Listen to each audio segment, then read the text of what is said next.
وقت لیکن نمودار ہوا، لیکن تاریخ کی ورق گردانے سے پتہ چلتا ہے کہ حق کو ہمیشہ اللہ تبارک و تعالی نے غلبہ عطا فرمایا ہے۔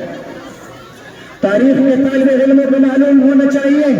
کہ باطل نمرود کے لباس میں آیا تو حق ابراہیم علیہ السلام کی شکل میں نمودار ہوا، باطل فرعون کے لباس میں آیا تو حق موسیٰ علیہ السلام کی شکل میں ظاہر ہوا، باطل عیسی عیسیٰ کی شکل میں آیا تو حق محمد رسول اللہ صلی اللہ علیہ وسلم کی شکل میں طلوع ہوا، باطل فرعون کے لباس میں آیا تو حق موسیٰ علیہ السلام کی شکل میں ظاہر ہوا۔ اسی طرح ہندوستان میں باطل دین اکبر کی شکل میں آیا تو اب مجدد الفسانی رحمت اللہ علیہ کی شکل میں غالب ہوا، باطل انگریزی فتنہ کی شکل میں آیا تو اب علماء دیوبند کی شکل اختیار کر گیا۔ میرے دوستوں،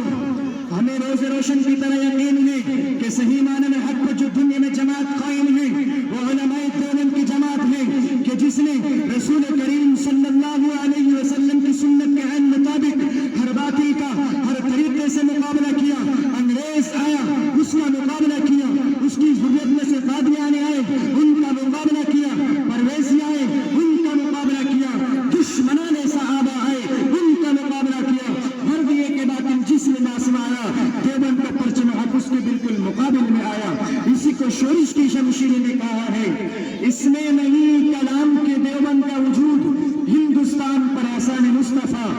اس میں نہیں کلام کے دیوبند کا وجود ہندوستان پر احسان مصطفیٰ، گونجے گا چار خون اس نروبی کا نام باٹا ہے جس نے بالا عرفان مصطفیٰ۔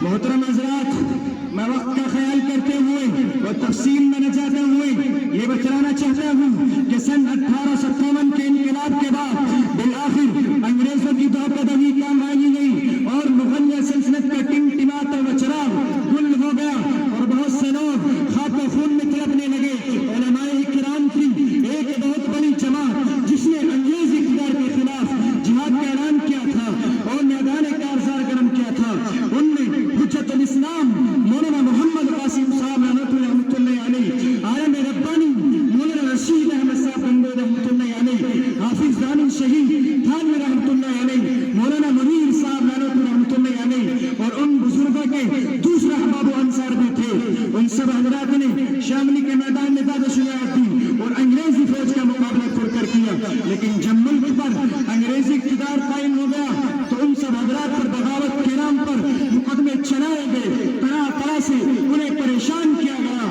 اس افراتفری کے عالم میں انگریزوں نے موقع دے کر پادریوں کے جم غفیر ہندوستان کی سرزمین پر اتار دیا اور فوجی دستے کی حفاظت کے سائے میں یہ پادری اعلان تمام شہروں اور تمام آبادیوں میں اعلان عیسائی کی تبلیغ کرنے لگے اور اسی کے ساتھ ساتھ عیسائی علم جمجھائیں۔ یہ وقت علماء کرام کے لیے بڑا نازک و سنگین تھا۔ اس فتنے کے آگے حضرت مولانا محمد قاسم صاحب نادوی رحمۃ اللہ علیہ دیوار آئین بن کر آنے گئے اور پادریوں کے ہر میدان میں چھکے چھڑائے۔ داخلی فتنوں کے سامنے حضرت مولانا رشید احمد صاحب گنگوئی رحمۃ اللہ علیہ فولاد ضلع لے کر آئے اور فتنوں کو اپنے کردار تک پہنچا قدم لیا۔